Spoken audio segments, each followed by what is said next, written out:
Türkiye Urdu Lahore office का इफ्तिताह, तुर्क consul general दुर्मुश बाशतोग की शिरकत।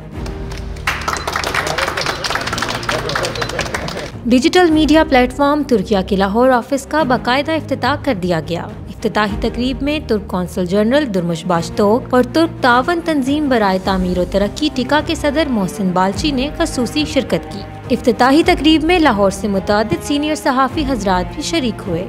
General secretary Lahore press club Zahid Abid, senior सहाफ़ी और तज्जियाकार सलमान आबिद और मीडिया के शोबे से वाबस्ता अफराद ने मेहमानाने खसूसी के हमरा ऑफिस का दौरा किया। तुर्क कौंसल जनरल दुर्मुश बाशतोग ने तुर्किया उर्दू को खराज तहसीन पेश करते हुए कहा कि तुर्किया उर्दू पाक तुर्क ताल्लुकात को बेहतर बनाने में मस्बत किरदार अदा कर रहा है। उन्होंने कहा कि तुर्किया और पाकिस्तान दो बरादर इस्लामी ममालिक हैं। तुर्किया उर्दू पाकिस्तानी और तुर्क अवाम की जज्बात की तर्जुमानी करता है। हम फख्र के साथ इसके बेहतरीन मुस्तकबिल के लिए दुआगो हैं।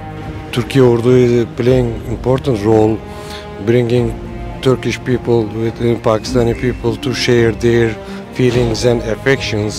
General secretary Lahore press club Zahid Abid ने कहा कि मीडिया ममालिक के दरमियान रवाबित के फरोग में अहम किरदार अदा कर रहा है। तुर्किया उर्दू ने पाकिस्तान और तुर्किया के दरमियान मालूमात के तबादले में खुद को मनवा लिया है। इस बेमिसाल किरदार ने अवामी सतह पर दो तरफा ताल्लुकात को वसी किया है। और तुर्किया उर्दू की आज जो बाकायदा ओपनिंग हुई है, ये यकीनन एक खुशाइंद इक़दाम है कि पाकिस्तान में तुर्की की इस तरह की कोई इन्फॉर्मेशन जो कि फ़र्स्ट हैंड पाकिस्तानियों तक पहुँचे और पाकिस्तान की इन्फॉर्मेशन फ़र्स्ट हैंड ही तुर्की तक पहुँचे। यकीनन इससे जो पहले से हमारे अवामी सतह पे और हुकूमती सतह पे बेहतरीन और बरादराना ताल्लुकात है, उसमें मज़ीद बेहतरी आएगी। तकरीब के शुरका ने तुर्किया उर्दू के 4 साल मुकम्मल करने पर मुबारकबाद भी दी।